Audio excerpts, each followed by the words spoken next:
Hey Copic friends, Michelle Houghton here. I hope you're ready for a really quick tutorial. So earlier, kind of at the end of last week, Craft and Kimmy released their April sets, and one of them was this adorable set called Pandemonium. It's got all these fun little pandas. You can tell size-wise, these guys are like 1.5-inch, but lots of little pandas, 1, 2, 3, 4, 5, 6, plus one. And then all sorts of sentiments and fun little bamboo and stuff like that. And what I did with mine is both on Saturday and Sunday on my blog, I posted about the gray families, the warm, cool, neutral, and toner Copic gray families, and compared them a little bit so you guys could see them side by side. But I thought for today, what I'd talk about just a little bit, again, this is going to be super short, is when you've got a really tiny image like this, what you're trying to do with that.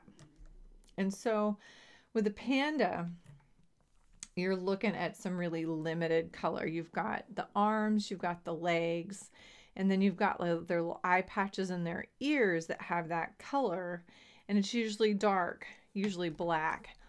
And I think sometimes we overkill. We try to do, even on these little guys, we're using 2 and 3 colors in these little tiny spaces. So I wanted to show you, I'm not going to use black, I'm not going to use my grays, but I'm going to use a set of my BVs that are favorites of mine, the BV2s, and I'm going to go from dark to light. So this is a BV25, and really I'm going to come from the underside up on his little arms, because I'm just going to say he's lit from above, and then I'm going to go from the interior out on his little legs.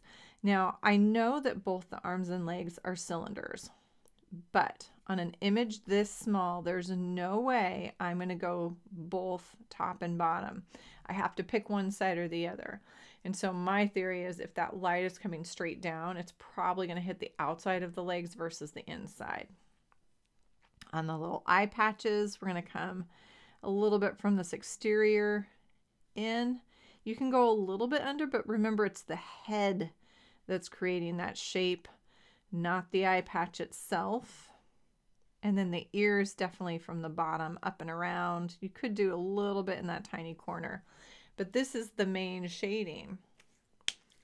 With my BV23, I'm going to come in and almost completely fill in. So I'm going to hit that darker color. I'm going to come almost to those edges. It doesn't take much. There's not much color on there.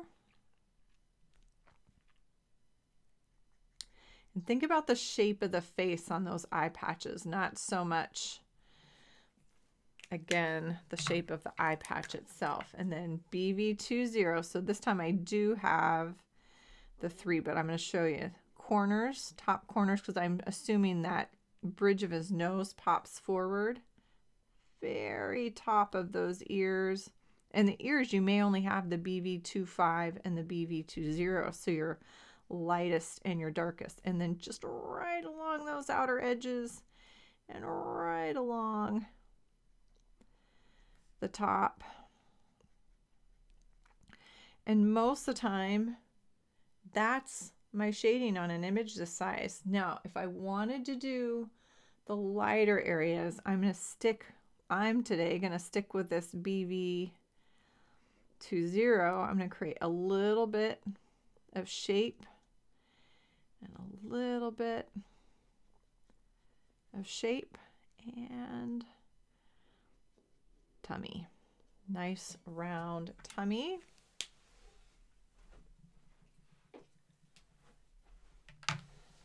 Soften that with my colorless blender.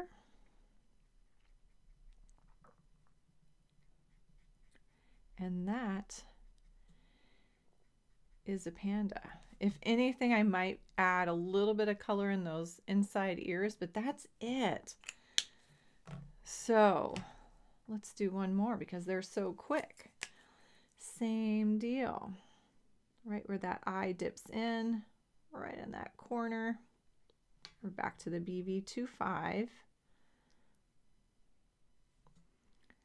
Bottom edge, tiny corner, bottom edge, tiny corner. And let's do it a little different this time. This will give me a little more contrast if I only use, now see on this guy, he's turned sideways. So the legs are gonna come from the back. And because the arm is bent, it's the bottom side. But let's jump down to the BV20, 20, and hit right along the edge.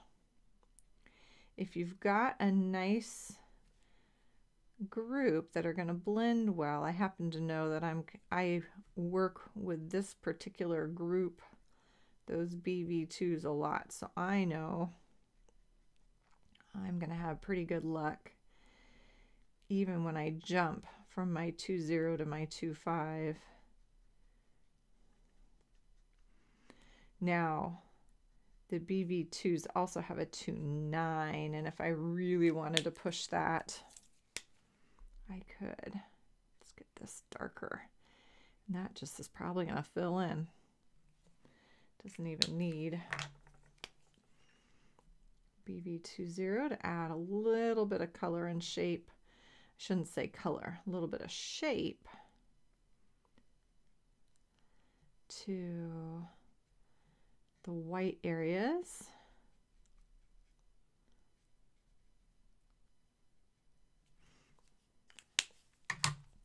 And soften those. And again, then I can come in. This one, I just do the little tongue.